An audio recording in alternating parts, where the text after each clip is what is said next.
we head down the hill, not really looking to have anybody standing up and walking about, okay? Reason for that is that the train has the ability to stop on a dime. And if you're standing up, say you're in the middle aisle here, the train stops, well, gravity would not be your friend. You become a bowling ball, I'd be the pin, and neither one of us would like the result. Okay. So, away we go. Relax, sit back, enjoy the ride. Now as we go downhill, we open up the floor to question and answer. If you have questions about the weather, about Washington, the Fog Railway, they're all fair game. Now understand I'm standing next to this nice, well-performing but rather loud diesel engine. So if you do have a question, call it out nice and loud so I can hear it, or perhaps pass it down, and we'll be good to go. We can have some good conversation as we head down the hill. Any questions at the moment? Has the brakes ever failed on one of these? Well, you go right for the gusto, don't you?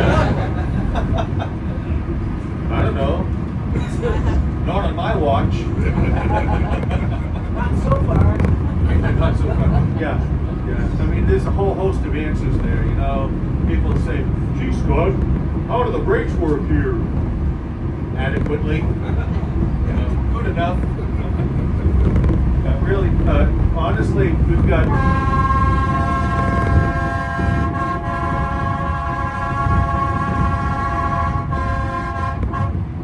That's Engineer Phil announcing our departure from the top of the mountain. Now, time for some good train talk.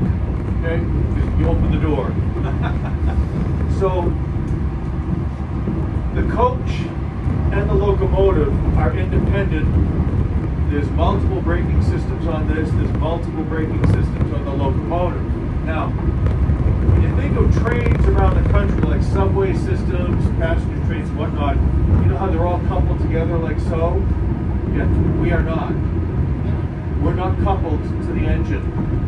The engine simply pushes us up the hill, and now when we're going down the hill, gravity is pushing us against the locomotive. So this is the coach, locomotive, the coach is just pushing down the hill. No brakes are engaged. Oh, and the looks I get. Now, the reason why we are independent and we're not connected to the locomotive is this. You see, part of my job as brakeman, I've got all my nice dials over here. I'm taking a look at them, making sure they're all good and happy. I'm watching the locomotive. I want that locomotive, I like when it behaves properly.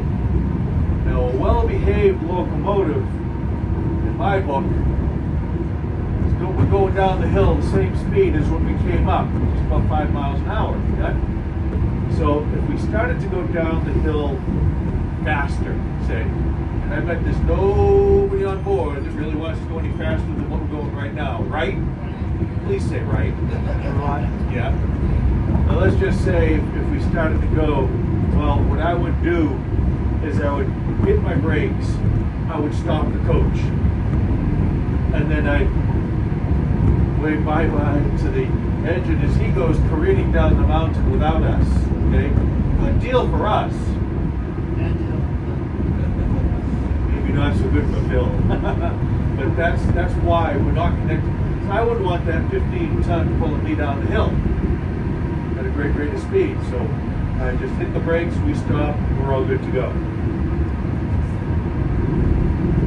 Feeling better? How do you work the brakes? It used to be like a dial, right? You used to have like a brakes? Yeah, was it?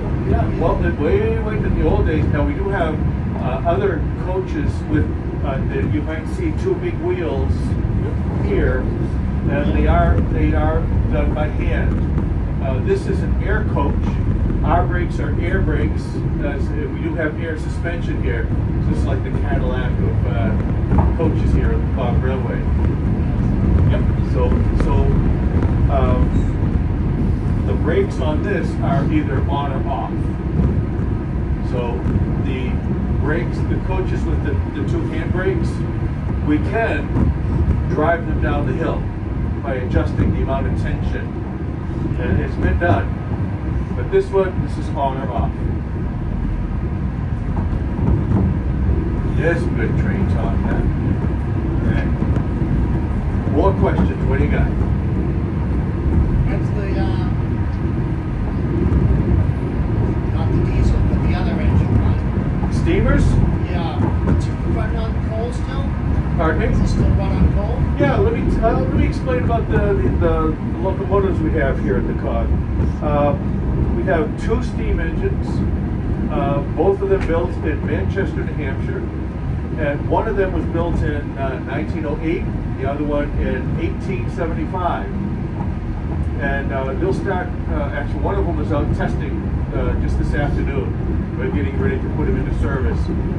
They'll start running in another week or 2 for the summer season. Typically we send a steamer out first thing in the morning and then last one